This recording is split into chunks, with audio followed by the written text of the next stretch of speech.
Hey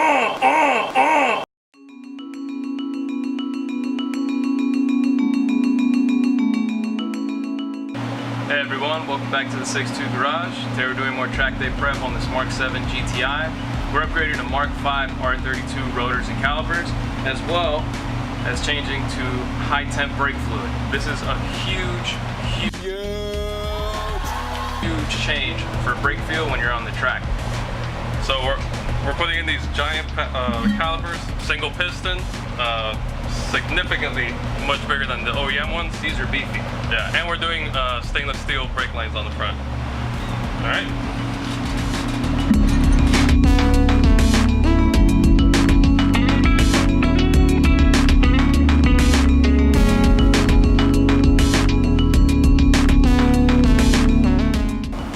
Alright guys, so talking to you from the future here, we just finished up. I kind of wanted to go over the tools that we used.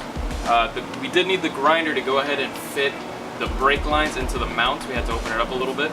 This is a 21mm socket, and you'll definitely need a breaker bar to get those loose and to tighten them back up again. 17mm and 11mm to go ahead and tighten up the brake lines. The screwdriver helped us in prying out the brake line clips as well as opening up the mounts once we did grind them down. Here I have a T30, which is what you need for the dust shield, as well as the locating bolt that holds in the rotor. You'll definitely need some brake fluid to top off because you will lose some brake fluid in the process. In our case, we're flushing it all out and replacing it with some high temperature brake fluid for the track, but you can use whatever you'd like. And some PB Blaster, WD-40, just some penetrating fluid will definitely help you get those stubborn bolts out. And that's all we needed for this. Alright, so we got that car up in the air now. We have it on jack stands, and here's what you're gonna have to do. Alright, so the caliper is held in by 2 bolts in the back. So take those off and that should loosen the caliper. We're also replacing the brake line, so make sure to undo it from over here so it all comes out in one piece. Having something on the bottom will definitely limit the mess. Afterward, you undo this locating bolt here, and the rotor should just slide right off. And the rotor should just slide right off.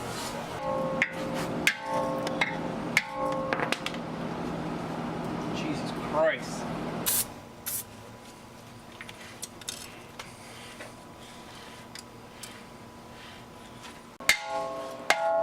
Oop. Put some more WD-40 on, now that it's all seeping in. Well, we done to this, but me. We're a group here though. It moved. Alright, so it took some convincing, but we finally got it off. We had to spray the front and the rear with a PB Blaster, but this comes off right now. We need to be taking off this dust shield here because it's not going to clear the new rotors. So it should be 1, 2, 3 Torx bolts there, and it should just come right out. Alright, so everything's off, and now that it's laid out in front of us, I mean, it's very apparent the differences here. This is what we just took off. So these are stock Mk7 GTI brakes, non-performance pack with its caliper. And these are the Mk5 R32 brakes. And I mean, you can just see the difference here. So I don't think this car will have any problems on the track. Yeah, side by side, it's ridiculous how big the new ones are. Alright, so we're gonna get busy on getting this back on, and we'll catch up with you guys then.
We got the new caliper on here. We got the new rotor. Already you can tell it's a lot bigger in here.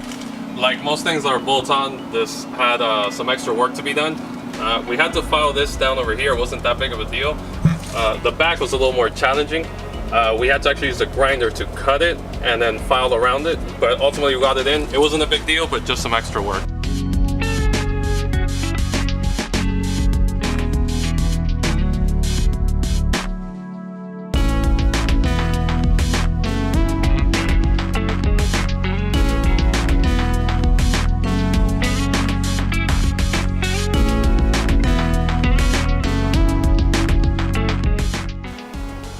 So this side is done now. We got the caliper back on, got the rotor, kind of follow the same steps as the other side.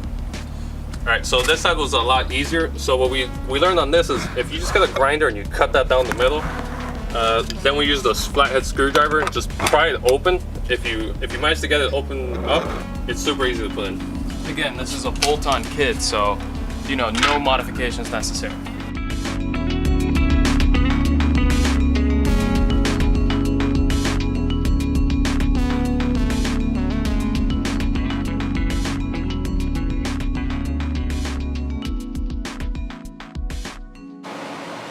We're done installing the brake kit on the GTI. Pretty straightforward process, not a lot of trouble, just some small modifications. All that's left to do now is go ahead and bleed the brakes. So we'll start from the rear, make our way forward. We're gonna go ahead and test out the new power bleeder we just got. But you guys will see that in an upcoming video when we do the same thing on the Camaro, trying to get that ready for the track as well. Thank you guys for watching. We'll leave you guys with some beauty shots of the car now.